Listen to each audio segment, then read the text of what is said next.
대장동 개발 의혹 핵심 인물인 남욱 변호사, 귀국길에 남긴 발언들에 관심이 모아지고 있습니다. 녹취록에 담긴 그분이 누구인가부터 로비 의혹의 축소 시도 여부까지 궁금증은 커지고 있습니다. 또 다른 핵심 인물인 유동규 전 본부장이 자신에 대한 구속을 다시 판단해달라는 적부심 신문은 이제 끝났습니다. 어떤 결론이 나올지도 지금 기다려지고 있습니다. 관련 내용을 양지열 변호사와 살펴보겠습니다. 어서 오십시오. 안녕하세요. 예.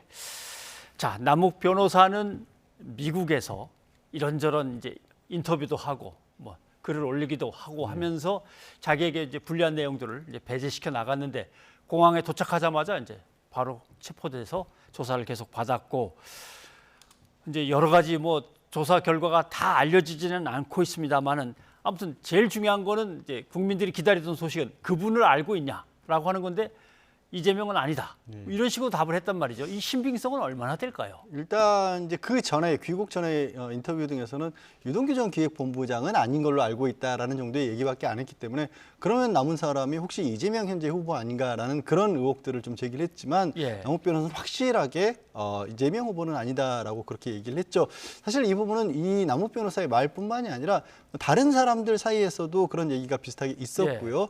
더해서는 사실 남욱 변호사가 2009년경부터 이 사업에 계속 진출을 했었고 다른 어떤 대장동 관련된 일들을 맡아서 해왔습니다. 그러니까 지금 화천대유가 설립되기 이전부터 대장동과 관련한 핵심 인물이기 때문에 그 전 단계를 보게 되면 민간 개발을 집중적으로 추진을 했던 사람이거든요. 그러니까 성남시가 관여하지 않는 상태에서 그들만의 사업을 하고자 했던 사람이었기 때문에 그리고 그 이후에도 사실 거꾸로 결과가 나왔지 않습니까? 2009년도에 그러니까 그 전에 LH가 하던 게 무산된 이후로는 계속해서 민간 개발을 하기 위해서 로비도 했었고 다른 사람들에게 정치적인 어떤 로비를 해서 사실 그 문제와 연관돼서 구속돼서 재판까지 받을 뻔했던 그런 경우도 있었고 또 이른바 지주 작업이라고 하죠. 대장동 관련 주민들을 찾아다니면서 땅을 사는 과정에서도 자기들이 직접적으로 개발할 수 있었다라는 그런 얘기를 했었고 또 더 나아가서는 이재명 당시의 시장이 이 당선되면 민간 개발을 밀어줄 것처럼 얘기를 했다가 이 관영 사업으로 돌아섰다라는 그런 얘기까지 해서 어찌 보면 굉장히 자기 사업을 합법적으로 빼앗겼다라고까지 주장을 했기 때문에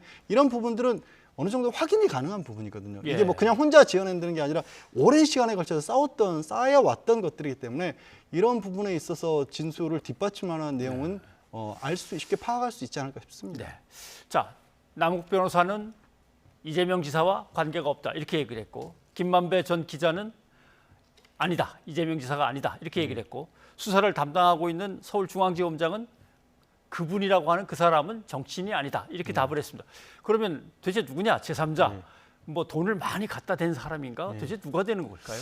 일단은 그분의 존재 여부부터 좀 따져봐야 될 것 같긴 합니다. 어떤 얘기냐면 사실 이 사건 지금 현재 이 네 사람이 주로 이제 거론이 되고 있는 뭐 김만배 씨나 체포된 남욱 변호사라든가 아니면 현재 구속된 유동규 전 본부장 같은 경우도 정영학 회계사의 녹취록이 그 근거가 된 거 아니겠습니까? 수사의 단초가.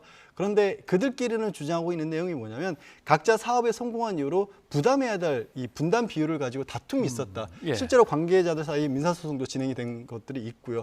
그래서 그 과정에서 이제 김만배 씨 같은 경우에는 내가 부담해야 될 몫이 굉장히 많기 때문에 그래서 그분이라고 그렇게 얘기를 하고 그 사람에게 줘야 될 것이 있는 것처럼 얘기를 했다라는 식으로 얘기를 하고 있거든요. 그 말이 맞다면 가상인물이 될 것이고 그게 아니라고 한다라면 아까 잠깐 말씀드린 것처럼 2009년부터 지금 남욱 변호사라든가 정영학 회계사가 대장동 사업에 뛰어들었었고 또 민주당에서도 이 부분을 제기하긴 했었습니다만 그 사업을 추진했던 주체는 다른 사람이고 거기에 또 부산저축은행 돈까지도 들어왔거든요. 그러니까 그 대장동 땅을 중간에 이미 다 확보를 해놨던 자본들이 있는 겁니다. 그렇죠. 그러면 쉽게 생각해 볼 수 있는 거는 그러면 누가 대장동에 그렇게 미리 투자를 해서 땅을 확보를 했을 것이냐.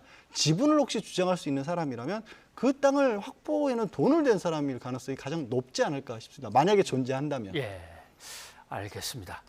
자, 그런데 어젯밤에 뭐 보도를 통해서 알려졌습니다만 남욱 변호사는 도대체 이재명이라는 사람은 합법적인 권한을 가지고 내 사업을 완전히 망쳐놨다. 12년 동안 애를 써봤는데 씨알도 안 먹히더라. 이렇게 얘기한 게 전달됐습니다.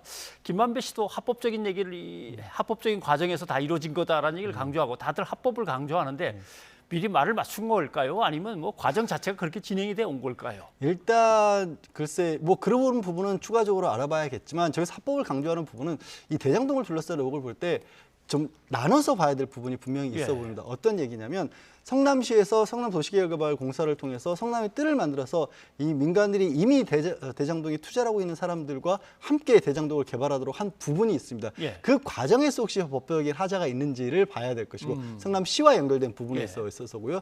그리고 사실은 그보다 훨씬 이전부터 이 대장동을 둘러싸고 여러 민간 사업자들이 지금 뭐 그들끼리 뭐 사업 투자도 하고 또 다툼도 있고 했지 않습니까? 예. 그 안에서 벌어진 일들 그리고 그들이 그 대장동이라는 걸 자신들이 개발하기 위해서 뭐 로비를 한다든가 아니면 다른 방법으로 사업을 하는데 그냥 성남시에서 인허가만 받는다고 해서 해결되지 않는 문제들도 있을 수 있거든요. 예. 그런 부분과 관련된 부분을 또 하나를 봐야 될 것 같은데 지금 이게 보도가 되고 있는 걸 보면 여기서 일어났던 일과 성남시의 일들이 마구 혼재되어 있는 그런 경향들은 좀 있거든요. 그걸 예. 구분해서 본다라고 한다면 김만배 전 기자라든가 남욱 변호사가 강조하는 부분들은 성남시와의 계약 과정, 거래 과정에서의 특별한 문제는 없었다. 왜냐하면 이 부분은 남욱 변호사가 주장하는 게 사실이라고 한다면 그러니까 이게 합법적으로 빼앗겼다는 얘기를 할 수밖에 없는 게 그들 입장에서는 예. 사실 이게 논란이 크게 된 부분이 아니 원래 민간업자들이 가져갈 수 있는 이익에서 1,000억 원 이상을 더 가져갔다라는 거 아니겠습니까? 근데 그 전제이 변하지 않는 거는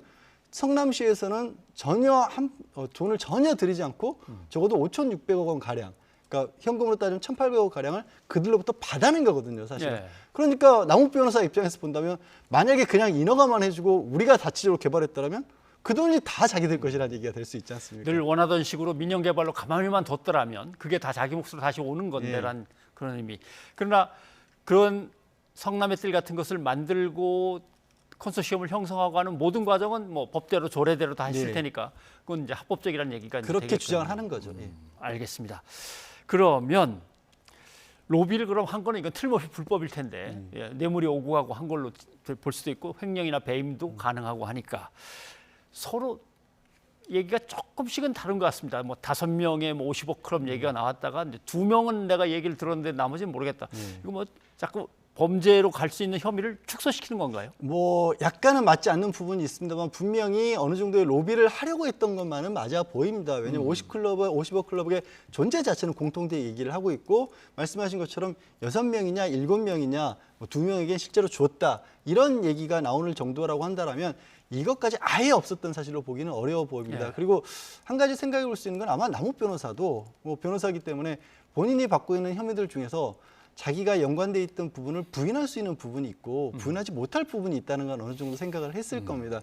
그러면 이 사건에서 꼭 형사처벌을 받거나 부인할 수 없는 부분으로 뇌물과 관련된 부분이 있다고 한다면 두 가지를 생각해 볼 수 있는 게 일단 뇌물 공여는 법정이 그렇게 높지 않습니다. 그러니까 정상적으로 회사 자금을 통해서 이게 지급이 됐다면 회사 자금을 빼돌린 게 뭐 횡령이나 그런 걸로 처벌할 수 있는 가능성이 변론을 하더라도 그나마 좀 낮은 제목이 될 것이고요.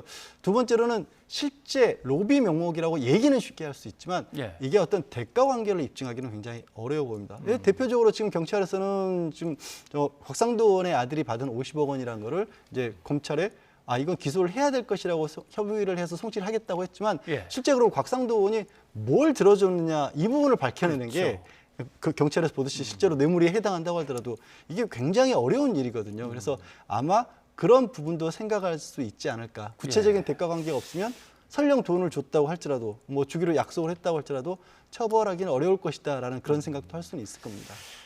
언제 어디서 어떤 식으로 얼마를 건네줬는지와 대가로 도대체 뭘 받았는지가 좀 명확하게 지면 되는데 그게 안 되는데 사실 그런데 오늘 뭐 남욱 변호사에 대해서 구속영장이 청구된다는 거 아닙니까? 네.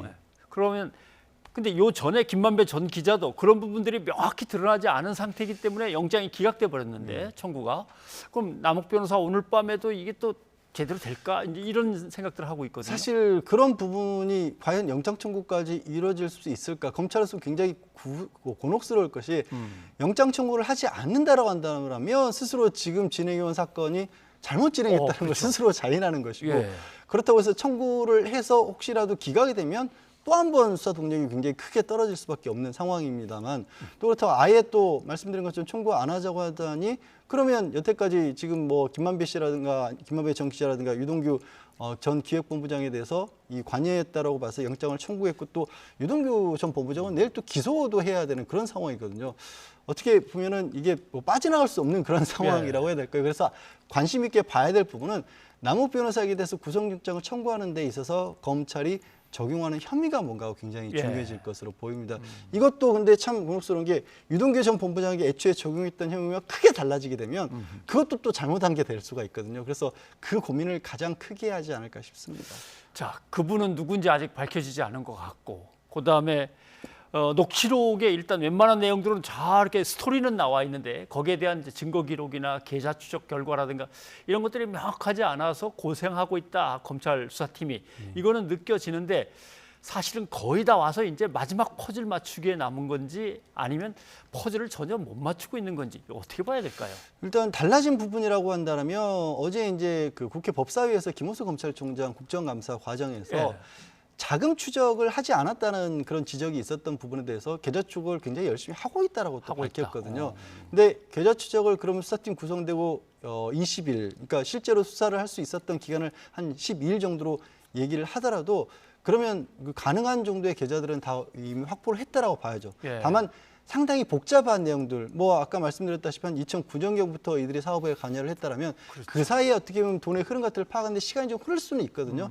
하지만 그게 실제로 김 총장이 얘기를 한 것처럼 이 자금 추적이 어느 정도 완료가 된 상태라면 그래도 검찰은 그 내막에 대해서 조금 더 지금까지 알려진 것보다는 많이 확보를 하지 않았을까. 그리고 그 기반 위에서 전혀 지금까지는 나오지 않았던 예를 들자면 뭐 뇌물 공유를 하기 위해서 마련했던 로비 자금이라고 아직까지 로비라고 하니까 그 자금들이 사실은 회사로부터 불법적으로 조성하는 횡령이라든가 이게 가장 쉽게 생각할 수 있는 부분이거든요. 그런 것들이 가능하지도 않을까 싶습니다. 예, 알겠습니다. 일단 오늘 두 사람의 영장 발부, 영장 적부심 결과가 어떻게 나오는지 한번 좀 보고 또 얘기를 나눠야 될 것 같군요. 예, 변호사님 고맙습니다. 네, 고맙습니다.